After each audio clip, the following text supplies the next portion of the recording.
everybody? Welcome to the NBA Files. I'm Everett Terry, along with Kwame Fisher-Jones. Glad to be back. Why you shouting, man? Listen, man, I'm excited. Is that your projectile man. voice? I'm excited about it. I'm excited to This be is here, projectile man. voice. Anytime we can talk NBA, hoops, basketball, it's always a good time, man. Like Get the blood pumping, man. It's like you're that voice of God. Move. What did you do? Did you pray today? The voice of Moses. I see you Hey, today. listen. Hey, I get it. I need your Bueller calm voice. Oh, man. Listen. Speaking of voice of God, man. Yeah. Listen. Speaking of high strung. What's going on, Russell Westbrook? I mean, Oklahoma City looks awful, and his play has been putrid. Well, yeah, he's getting these felonious triple doubles where he puts up these empty stats. He's the Bobby Abreu of basketball.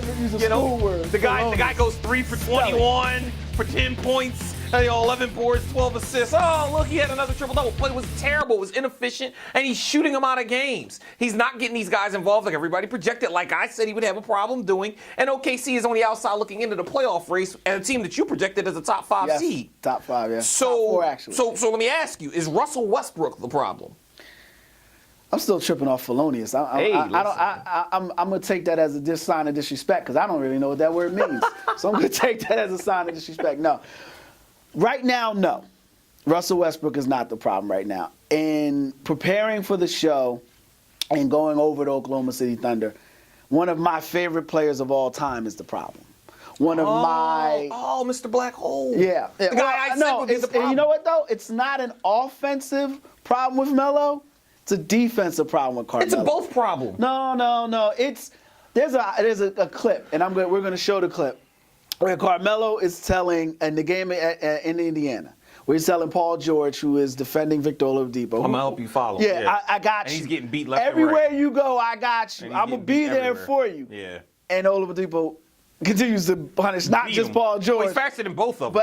But you know what? Melo has never been a fleet of foot player. Nope. He's always had a high basketball IQ, impeccable instincts. He's been able to do things that way.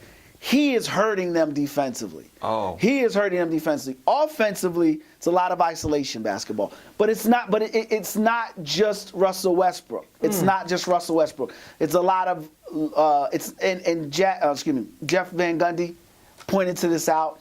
It's slow ball movement. It's not just over dribbling the basketball. It's the deliberate action in which the ball's not swinging from side to side. It's Steven Adams with the high pick and roll. When that's not effective, the ball's not coming right out. Well, it's not coming right out. It's Paul George too far away. They look like a team that isn't being coached.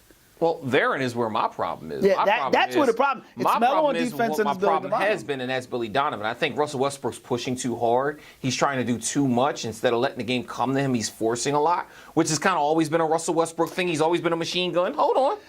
But what I say is, coaching matters, okay? And whenever you're looking, you're gonna steal my quote. Say it right. When does coaching matter? Listen, always matters. No, coaching doesn't always matter. But what I'm saying to you is this: when you look at teams around the NBA who've always had struggles offensively, 99% of the time they have a star player who holds the ball. There's not a lot of ball movement. Teams that have success in the NBA and have for years, sans or without. San Antonio Spurs being the first one that comes to mind, Golden State being another one. What do they do well? They move the ball around. I don't understand why this is such a hard concept to grasp in the NBA. You cannot play ISO ball and win at the NBA level. Not consistently. And they continuously, year after year, teams every single year struggle with this ball movement theory. Pass the ball. But the problem is you've got 3 guys who aren't notoriously known for being the world's greatest passers.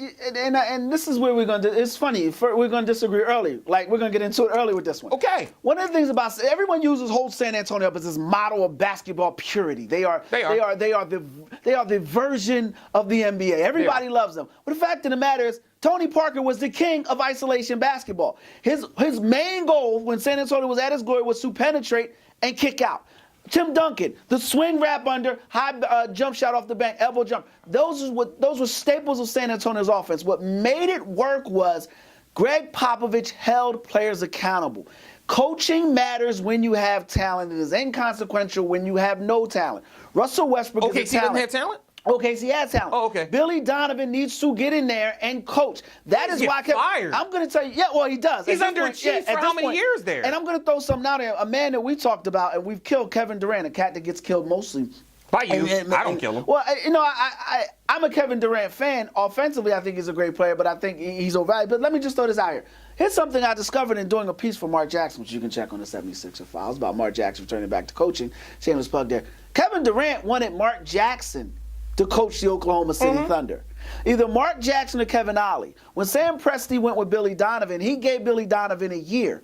He left Oklahoma City because of Billy Donovan. He said it in his sub tweet or his burner tweet account. He said that Billy Donovan wasn't a good enough coach. I forget the quote verbatim, but the gist of it was Billy Donovan wasn't a good. So he saw it early. He couldn't control Russell Westbrook. Everybody thought it was Russell Westbrook. Exactly. Everybody thought. And Russell, there's a lot of issues with Russell. Right. There's a lot of things that you don't have to like, but basketball is not one of them. A tremendous basketball player. But the fact of the matter is you have a talent who's not getting coached.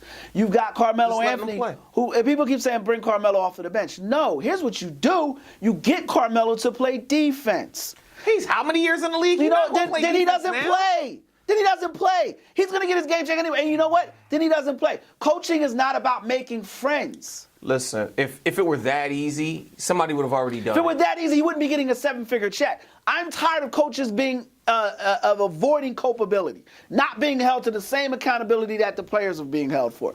You can hold your face, but it's true. It's not easy. It doesn't have to be easy. Carmelo's too far into his career to change. Life ain't all about water, ice, and grasshoppers. Sometimes you got to piss people off. Melo has never been known as a defensive player. So then he shouldn't be on the court. That should have been his MO 10 years ago. What I'm saying to you is he wasn't brought in to be a defender. He's brought in to be an offensive presence, and he's not even doing that effectively. And here's the thing. Statistically, they're a solid defensive basketball team. Oklahoma City, statistically, if you look it up, points per game, all those things, they're a solid basketball team. The problem is they lose games, close games, because Melo doesn't make those plays. And that's where coaching matters. Coach offense, defense. Use your timeouts because you know I can't lay it all at Melo's feet. What I will say is I'm laying it all at Billy Donovan's feet. And I'm tired of Russell Westbrook. We'll agree there. Let me ask you this, though. Should the Thunder move Paul George? They're going to lose him anyway. Should they move him? Because he's not signing back there next year. It depends on what you're going to get for him. And it depends. You're not going to get fair market value because he's a rental for half a year. Do we know for a fact, and it's a rhetorical question, do we know for a fact Paul George isn't going to come back? Why would he come back? Why? I mean, are you going to get a better teammate than Russell Westbrook? Are you going to get a better team? Are you going to get a better team? Are you going to get a better coach? Team better. Are you going to get a better team? Can you get who's easier to replace, the coach? Because if you're talking about him going to Los Angeles, there's questions about Luke Walton already. They've had to pull LeVar Ball in and ask him to calm down. That's an issue. LeVar Ball rule. And if you think Magic Johnson doesn't see that, if you think he's not the captain of that ship, and they're going to have to make a coaching change. If I am Paul George, I'm weighing my options. If I'm Sam Presti, I'm not even thinking LA. There's a plethora of different places he could end up. Why not Houston? Philly looks nice. Philly looks nice. I'm not going to Houston. I'm not going to Houston. Listen, there's a bunch of different places he could go where he'd have a better team to play with. Paul George's at a point in his career where now winning matters more to him than individual statistics. He's getting up there. He wants to win. And he's got it. And he's not going to win on a team that's in the process of rebuilding or a team that's on the cusp. That's why I said OKC makes sense. OKC doesn't make sense. Look at how they're playing right now. You can move Melo. And here's another thing about Paul George. He's got an option. He's not an unrestricted fee. He's got an option, so there's a chance he can stay. To wrap this up with a bow, it depends on what your end game is. But you have to make a coaching change. It ain't Russ's fault. You don't put up those numbers and not be a top 5 player in this league. There needs to be some sort of reason why Phil Jackson, Red Auerbach, Greg Popovich are known as great coaches. They always have great players. They can coach talent. There you go. That's the key. NBA Files.